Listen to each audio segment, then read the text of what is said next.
ओम नमो भगवते वासुदेवाय नमः।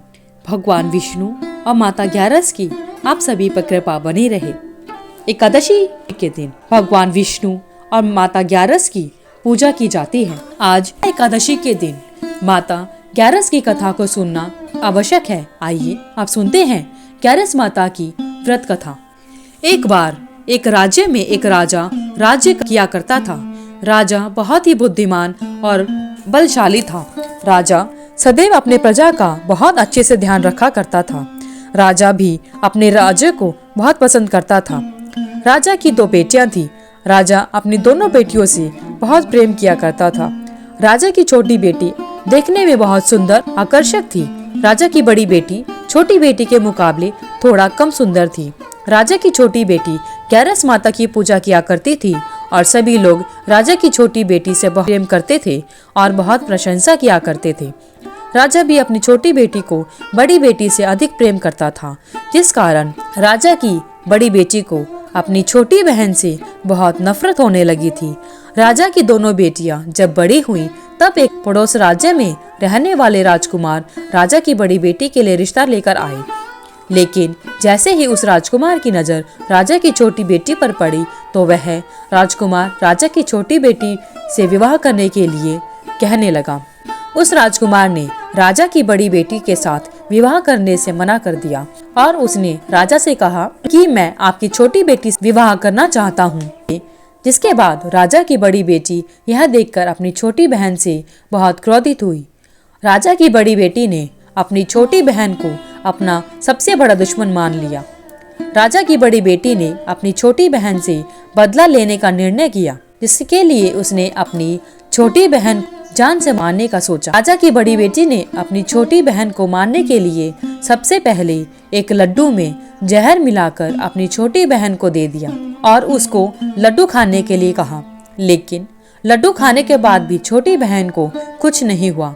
बड़ी बहन यह देखकर बहुत आश्चर्यचकित रह गई, लेकिन बड़ी बहन ने हार नहीं मानी और उसने जब रात में छोटी बहन अपने कमरे में सो रही थी, तब एक मटके में सांप रखकर उसे कमरे में छोड़ दिया। लेकिन सांप भी छोटी बहन का कुछ नहीं कर पाया।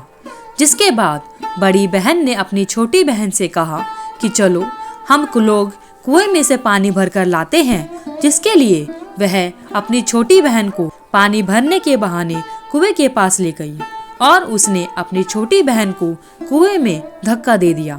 लेकिन छोटी बहन को तब भी कुछ नहीं हुआ, क्योंकि हर बार ग्यारस माता उसकी रक्षा कर लेती थी और उधर बड़ी बहन अपने सारे प्रयासों के बाद असफल हो रही थी, जिससे वह बहुत क्रोधित होती जा रही थी। फिर उसने अपनी छोटी बहन के पास जाकर उससे खुद ही पूछा कि मेरी छोटी बहन, तुमको पता है भगवान ने सबकी मृत्यु एक निश्चित समय पर लिखी हुई है और कैसे तुम्हारी मृत्यु होगी, क्या यह तुम जानती हो?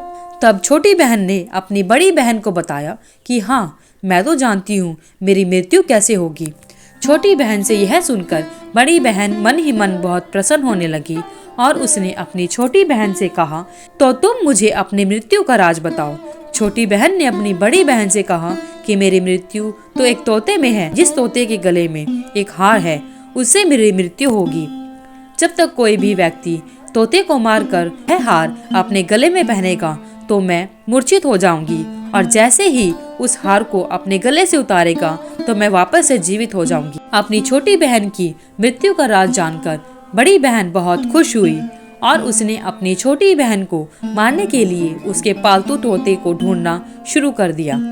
और छोटी बहन को इस बात का आभास हो गया था कि कोई उसकी जान लेना चाहता है, जिसके लिए वह अपने पिताजी के पास गई और उसने अपने पिताजी से कहा कि पिताजी, मेरी मृत्यु के बाद आप मुझे जलाइएगा मत, बल्कि आप मुझे अपनी पुरानी हवेली में एक पलंग में लिटाकर छोड़ दीजिएगा। अपनी छोटी लड़की की यह बात सुनकर राजा बहुत आश्चर्यचकित हो गए।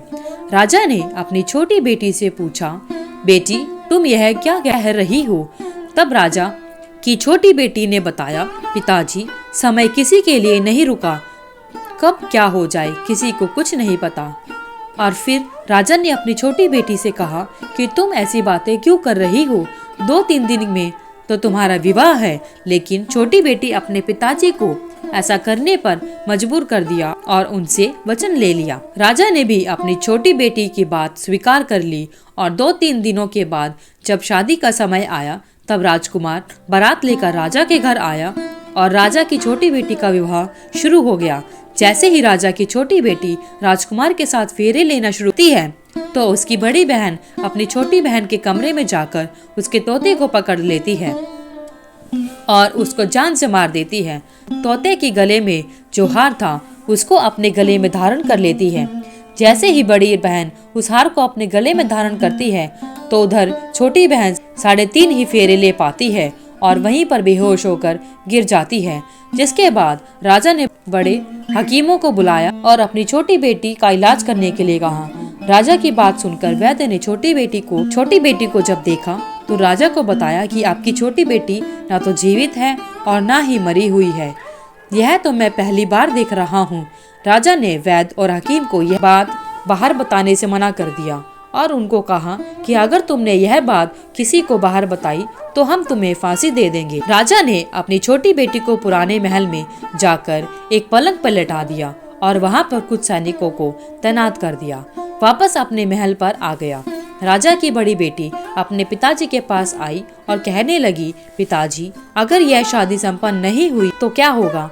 आप कहें तो मैं आपकी इज्जत बचाने के लिए राजकुमार से शादी करने के लिए तैयार हूँ। जिसके बाद राजा ने अपनी बड़ी बेटी की बात मान ली और राजा ने बड़ी बेटी को उसकी छोटी बेटी के कपड़े पहनाकर मंडप पर भेज दिया। लेकिन राजकुमार यह जान गया कि राजा की छोटी बेटी नहीं है, यह राजा की बड़ी बेटी है। लेकिन जब राजकुमार ने शादी करने से मना किया तो सभी लोगों ने राजकुमार को विवश करके राजा की बड़ी बेटी से बचे हुए फेरों को संपन्न करा दिया। जिसके बाद राजकुमार राजा की बड़ी बेटी को अपने महल ले गया। राजकुमार राजा की बड़ी बेटी से ना तो बात करता था और ना ही उसको पसंद किया करता था और ना ही उसके आसपास भटकता था। और राजकुमार ने यह फैसला लिया कि वह राजा की छोटी बेटी को ढूंढ कर रहेगा और यह जानकर रहेगा कि उसके साथ क्या हुआ है। एक दिन राजकुमार अपने घोड़े पर सवार होकर राजा के पुराने महल के पास पहुंच गया, जहां पर उसने सैनिकों को देखा। महल के पास पहुंचकर राजकुमार ने जब महल को ध्यान से देखा तो वह समझ गया कि यह तो हमारे ससुर जी का महल है। राजकुमार ने सैनिकों से पूछा, तुम लोग यहाँ क्या कर रहे हो? इस महल के अंदर उस पलंग में कौन लेटा है? जिसके बाद सैनिकों ने बताया कि यहाँ पर राजा की छोटी बेटी है। यह सुनकर राजकुमार बहुत प्रसन्न हो गया और वह तुरंत उस लड़की के पास पहुँच गया और उसकी सेवा करने लगा। जैसे ही रात हुई तो राजा की छोटी बेटी उठकर खड़ी हो गई। राजकुमार यह देखकर बहुत खुश हो गया और उसने अपनी प्रेमिका से पूछा कि तुम यहाँ क्या कर रही हो? तुम मेरे साथ मेरे घर चलो। राजा की छोटी बेटी ने राजकुमार को सारी बातें बता दी कि मेरी जान एक तोते में बसी थी और मैंने यह बात सिर्फ अपनी बड़ी बहन को बताई थी और मुझे पता है कि उसने ही मुझे मारने का प्रयास किया है। उसके पास एक हार है जिसको वह सुबह पहन लेती है और रात को उतार देती है। जब तक वह हार को पहने रहती है तब तक मैं मूर्छित रहती हूँ और जैसे ही वह उस हार को उतार देती है तो मैं जीवित हो जाती हूँ और जब तक मेरी बड़ी बहन के पास वह हार है तब तक मैं ऐसे ही जीवित और मूर्छित होती रहूंगी। अगर मेरी बड़ी बहन के पास जो हार है वह मेरे हाथ में लग जाए तो मैं हमेशा के लिए जीवित हो जाऊंगी। राजकुमार यह बात सुनकर राजा की छोटी बेटी के पास रहने का निर्णय ले लिया और उसने अपने बचे हुए सारे फेरे उस पलंग में लेटी राजकुमारी लिए और अपना विवाह पूरा किया और वहीं पर रहने लगा। देखते ही देखते कुछ समय में राजा की छोटी बेटी और राजकुमार की पत्नी गर्भवती हो गई। एक दिन राजकुमार को किसी काम से बाहर जाना पड़ा। तब छोटी बहन के पेट में बहुत तेज दर्द होने लगा, जिसके बाद उसने ग्यारस माता का आह्वान किया। जिसके बाद वहां पर ग्यारस माता प्रकट हुई और उन्होंने अपनी भक्त के दर्द को दूर किया। इसके बाद उसे एक पुत्र की प्राप्ति हुई और वहीं पर अचानक से राजकुमार भी आ गया। राजकुमार ने ग्यारस माता को देखा तो वह आश्चर्यचकित हो गया और उसने तुरंत माता को प्रणाम किया और ग्यारस माता ने राजकुमार से कहा कि जब तुम्हारा पुत्र 5 वर्ष का हो जाए तो तुम अपनी पत्नी का हार आकर इसके गले में डाल देना। और देखते ही देखते राजकुमार और राजा की छोटी बेटी का पुत्र 5 वर्ष का हो जाता है। अब राजकुमार अपने बेटे से कहता है कि बेटा, मैं कुछ काम से बाहर जा रहा हूँ, तुम अपनी माता का ध्यान रखना। और वहाँ से चला जाता है। राजा को बाहर निकलता देख बड़ी बहन के सैनिक देख लेते हैं और बड़ी बहन को जाकर सारी बातें बता देते हैं। जिसके बाद बड़ी बहन अपनी छोटी बहन के पुत्र को वहाँ से उठवा लेती है और उसको मरवा देती है। छोटी बेटी के पुत्र के 2 टुकड़े करवा देती है। पहला टुकड़ा चक्की के पास छुपा देती है और दूसरा टुकड़ा अपनी पलंग के नीचे रख लेती है। अब ग्यारस माता एक भिखारी का रूप रखकर बड़ी बहन के पास चली जाती है। जिसके बाद वह वहाँ पर भिक्षा मांगने लगती है। बड़ी बहन अपने नौकरों से कहती है कि जाकर भिक्षा दे दो, लेकिन जैसे ही नौकर ग्यारस माता को भिक्षा देने के लिए आते हैं तो माता उन्हें मना कर देती है और कहती है कि मैं तुम्हारी महारानी से ही भिक्षा लूंगी। जिसके बाद बड़ी बहन स्वयं ही भिक्षा देने के लिए माता के पास आती है। तब माता एक बिल्ली का रूप लेकर उसके कमरे में चली जाती है और वहाँ पर छोटी बेटी के पुत्र के 2 टुकड़ों को आपस में जोड़ देती है और उसे जीवित कर देती है और उसे वहाँ से ले जाती है। राजकुमार अपने बेटे को लेकर अपनी पत्नी के पास जाता है और उसे कहता है कि तुम इसका ध्यान रखना। अगर तुम इस बच्चे का अच्छे से ध्यान रखोगी तो मैं तुमसे बात करूंगा। राजा की बड़ी बेटी के पास रुक जाता है और उससे कहता है कि तुम अगर इसका ध्यान रखोगी तो मैं तुमसे अच्छे से बात करूंगा, पर तुम्हें इसका अच्छे से ध्यान रखना पड़ेगा। राजकुमार अपनी बेटी से कहता है कि तुम माता से उनके गले का हार मांग लो। जिसके बाद राजकुमार का लड़का अपनी माता के पास जाता है, यानी बड़ी बहन के पास जाता है और कहता है कि मुझे तुम्हारा हार चाहिए जो तुमने गले में पहना है। यह सुनकर पहले तो बड़ी बहन बहुत क्रोधित होती है, पर उसको याद आता है कि राजकुमार ने कहा था कि अगर मैं इस बच्चे का ध्यान अच्छे से रखूंगी तो वह मुझसे बात करेंगे। जिसके कारण वह हार उस बच्चे को दे देती है और वह तुरंत उस हार को लेकर अपने पिताजी को दे देता है। और तभी राजकुमार अपने बेटे को लेकर वहां से जाने लगता है और राजा की बड़ी बेटी से कहता है कि तुम हमारे लिए खाना बनाकर रखना, मैं शाम को आकर तुम्हारे साथ खाना खाऊंगा। और वह अपने बेटे को लेकर वहां से चला जाता है। जिसके बाद वह राजा के पास जाता है और उसको सारी बातें बता देता है। राजा अपनी बड़ी बेटी की यह करतूत सुनकर बहुत क्रोधित होते हैं और अपनी परवरिश पर दोष देने लगते हैं और साथ ही राजकुमार को अपनी छोटी बेटी के साथ रहने के लिए आदेश देते हैं। बोलो ग्यारस माता की जय, बोलो भगवान विष्णु की जय। ग्यारस माता, जिस प्रकार आपने राजा की छोटी बेटी और उसके पुत्र एवं राजकुमार पर अपनी कृपा बनाई, इसी प्रकार जो मनुष्य आपका व्रत रखे और व्रत की कथा को सुने, उस पर अपनी कृपा बनाए रखना। हिंदू पंचांग के अनुसार इस बार यह तिथि 25 मार्च 2025 को सुबह 5:05 पर शुरू होकर अगले दिन यानी 26 मार्च को सुबह 3:45 तक रहेगी। ऐसे में उदय तिथि के अनुसार पाप मोचनी एकादशी का व्रत 25 मार्च को रखा जाएगा।